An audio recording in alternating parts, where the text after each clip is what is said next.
emas dari Malaysia itu tak terjualkan gitu. Ada beberapa toko juga dia tuh nggak beli emas Malaysia walaupun ada suratnya karena nggak terjualkan emas ini. Kata kenapa nggak terjualkan? Karena emas dari Malaysia ini tuh terlalu mahal gitu. Jadi orang nggak mau beli gitu. Tapi kalau bagi saya sih mahal harganya tapi tengoklah ya. Kalau beli phone kat Malaysia, boleh tak pakai dekat Indonesia? Jawapannya ialah yes, boleh. Cara Yang pastinya buat para TKI terkejut dan shock karena berita ini tidak sesuai apa yang diberitakan di TV-TV nasional. Katanya kalau seorang TKI pulang dari merantau ke negara manapun tidak perlu bayar IMEI. Tapi pada faktanya, pada kenyataannya di lapangan tidak seperti itu. Assalamualaikum warahmatullahi wabarakatuh. Jumpa lagi bersama saya Iki. Gimana kabar-kabar saudara-saudara, sahabat-sahabat saya? Semoga kabar kalian selalu baik-baik saja, dilindungi oleh Allah Subhanahu wa taala, dijauhkan dari segala bala musibah dan diberi umur panjang. Amin ya rabbal alamin. Oke, seperti biasanya Iki akan ngereksan sebuah video yang terjumpa di TikTok ataupun di tag di TikToknya Iki. Dan di video kali ini Iki ingin ngereksan sebuah Kak Sri lagi ya, Rek. Beliau ini menceritakan emas Malaysia tak terjualkan di Indonesia. Wah, kenapa Kak Sri kok nggak bisa terjualkan di Indonesia? Ya, kan sama-sama emas, Rek. Kalau emas ya mestinya mahal ya kan, di mana-mana kalau emas mestinya laku, Rek.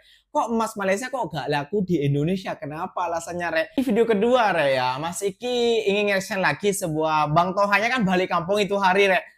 Kan ada isu tentang TKI maupun TKW itu email telepon dibebaskan. Tapi Bang Toha bilangnya faktanya TKI tetap bayar email HP. Katanya gratis, kok gak sesuai fakta. Wah, kenapa Mas? Kok bisa bilang gitu? Nah, beliau ini menceritakan pengalamannya sendiri ya, bukan mengada-ngada ya, Rek ya.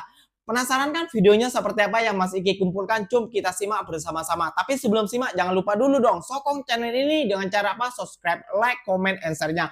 Apa-apa benda komen dekat bawah. Janji jangan bergaduh. Yang suka bergaduh tak payah layan. Itu memang orang yang suka bergaduh, Rek. Oke, cum. Hai semua, selamat petang. Hari ini saya mau share lagi satu informasi. Jangan kalian salpo sama rambut saya yang biasa lah ya. Tadi tuh saya baru pulang dari kota Binjai jual emas saya yang kebetulan kemarin tuh saya beli di Malaysia ya.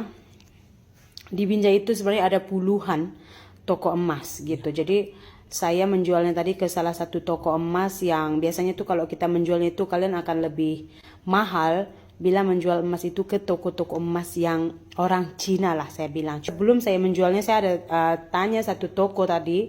Jadi dia berani menjual harga membeli emas saya itu dengan harga 840.000 ya. 840. Itu sekitar lebih kurang dalam 265 ringgitan pemirsa gitu ya, mahal ya. Karena kemarin juga saya beli harganya itu cuma 200 karena saya beli juga udah lama. Kemarin saya beli itu 240 ringgit gitu. Kebetulan pas saya jual itu sekitar segitulah harganya.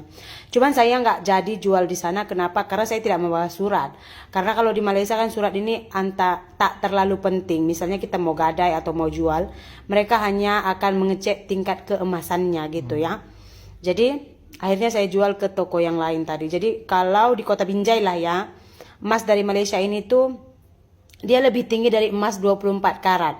Ya, lebih tinggi dari emas 24 karat tapi belum mencapai kedudukan emas London gitu. Jadi kalau misalnya katanya dia tuh misalnya tuh emas 24 mereka jual tuh harga 800.000 1 gram.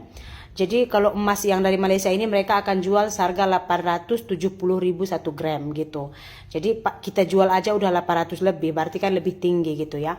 Makanya kalau kalian tuh bawa emas dari Malaysia dan ada keinginan, misalnya tuh mana tahu nanti terjepit uang di Indonesia, karena kebanyakan kita kan orang Indonesia ini yang ada di Malaysia tuh bila kita balik kampung tuh agak lawyer sedikit duit ya. Namanya kita baliknya tuh lama bukan selalu, and then kita mau macam belanja family kah atau buat makan-makan, and then tiba-tiba uangnya tuh udah lari dari budget. Saya jual lah emas ini, tolong bawa suratnya karena dengan adanya surat kalian lebih untung gitu. Dan pemirsa, ini juga tadi sharing saya dengan yang toko emas itu ya. Jadi katanya emas dari Malaysia itu tak terjualkan gitu. Ada beberapa toko juga dia tuh nggak beli emas Malaysia walaupun ada suratnya karena nggak terjualkan emas ini. Kata kenapa nggak terjualkan? Karena emas dari Malaysia ini tuh terlalu mahal gitu. Jadi orang nggak mau beli gitu. Tapi kalau bagi saya sih mahal harganya, tapi tengoklah ya. Karena saya tengok saya ada adik ipar tuh beli emas di sini. Jadi emas mereka tuh belum nyampe setahun pun warnanya itu udah agak kemerahan gitu pemirsa. Walaupun dia emas 24 karat nggak cantik. Tapi kalau emas Malaysia nih, ada emas saya tuh yang saya beli udah 3 tahun, 2 tahun setengah. Still cantik dan berkilau juga. Jadi makanya harganya agak mahal. Nah, itulah informasi yang saya sampaikan kepada kalian. Kalau misalnya tuh ada keinginan kalian tuh balik kampung, terus ada emas, tiba-tiba mau jual, nanti udah kalau bagus dibawa aja suratnya, biar harga jualnya nanti tinggi. Karena emas Malaysia tuh, tapi ada juga kemarin TKI jual emas di sini nggak laku emasnya. Tahu kalian? Betul, emas dari Malaysia nggak laku emasnya. Pas dicek itu katanya nggak laku, makanya saya bilang beli emas juga. Kalau misalnya kalian di Malaysia juga pilih toko yang terpercaya. Kalau macam saya ini memang udah berlangganan. Kebetulan emasnya itu memang jangankan di sini, di Malaysia aja itu ke kedai-kedai mana aja itu laku gitu. Makanya saya bilang jeli kalau memilih emas. Nah, itulah informasinya. Nah, begitu Rele, alasannya kenapa emas Malaysia tak terjualkan di Indonesia. Karena ya usut demi usut katanya gak ada yang mau beli karena emasnya itu mahal ya. Tapi kan kita harus lihat kualitasnya Re ya, bukan lihat dari kemahalannya ataupun apanya, lihat kualitas kayak gitu ya Re ya. Dan di video selanjutnya ini Mas Iki jumpa lagi Mas Toha ya, yang tadi Mas Iki bilang di video pertamanya ini tentang email. Kok lagi-lagi kena berita hoax Mas Toha, padahal kan Presiden Joko Widodo udah menetapkan bahwa TKI maupun TKW yang bawa telepon dari luar negeri itu dibebaskan email. Kok ini suruh bayar Bang Toha? Emang bayar berapa Bang Toha? Penasaran kan videonya seperti apa? Jom kita simak bersama-sama Re. Assalamualaikum warahmatullahi wabarakatuh.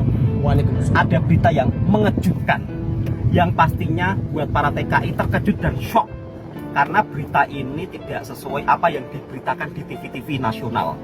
Katanya kalau seorang TKI pulang dari merantau ke negara manapun tidak perlu bayar IMEI. Tapi pada faktanya, pada kenyataannya di lapangan tidak seperti itu. HP saya yang kuluk bukum burek dan belinya sudah cukup lama ya, 2 tahun yang lalu, dan yang satunya sudah 1 tahun yang lalu, tapi masih dicas dengan harga handphone baru dan tetap disuruh membayar IMEI.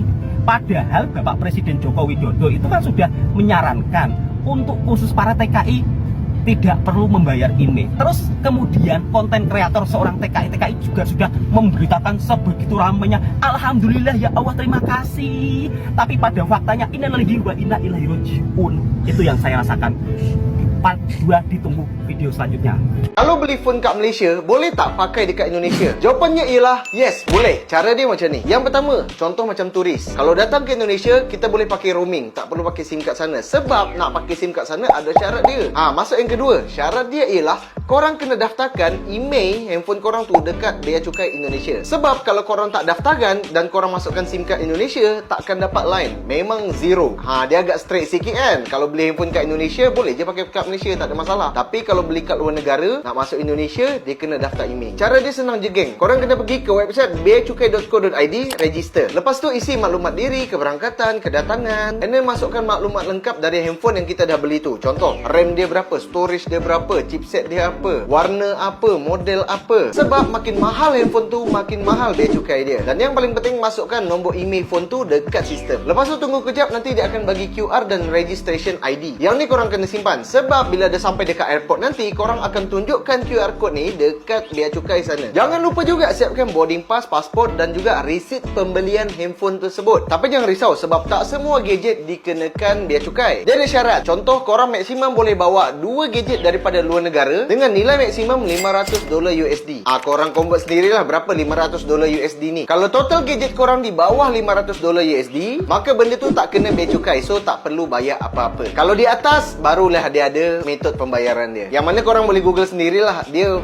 regulation dekat Indonesia lah. Wow, hebat sekali. Wah. Iya, itu hari sempat viral para TKI maupun TKW udah buat konten konten kreator ya yang bilang bebas email untuk para TKI dan TKW. Tapi hasilnya Bang Toha baru semalam ya udah dikenain biaya sekitaran berapa tadi Mas Iki baca di komentarnya, lupa, sekitaran 400 kalau nggak salah. Kalau salah minta maaf ya sekitaran 400. Wah, itu berita benar atau berita hoax ya Lagi-lagi kita dibuat pening ya para TKI TKW ya. Jadinya kita ragu tuh kalau mau balik kampung, ingin apa namanya, menunjukkan bukan menunjukkan sih, bukan niatnya sombong ya, Re, tapi kita kan apa namanya, balik dari luar merantau tuh mestinya kita apa ya, ingin beli yang bagus untuk buat kenang-kenangan gitu, untuk dipakai selamanya kayak gitu. Tapi kita juga harus membayar cukainya, Rek, sebesar ya hampir setengah harga teleponnya, Rek. Waduh. Aduh, semoga pihak-pihak yang kayak gini semoga cepat diatasi ya oleh para pemerintah Indonesia ya, Rek ya. Aduh, jadi gak masih kayaknya jadi ragu-ragu nih, Rek, mau bawa telepon. Oke lah, Rek, mungkin videonya seperti itu ya, Rek ya. Mungkin video di kali ini itulah Mas Iki yang kumpulkan buat kalian. Semoga kalian suka, semoga kalian senang. Ya, apa-apa benda komen di bawah. Janji jangan begaduh. Yang suka begaduh tak payah layan, Rek. Itu memang orang yang suka cari begaduh. Oke, wassalamualaikum warahmatullahi wabarakatuh. Jumpa lagi kita di next video. Bye-bye.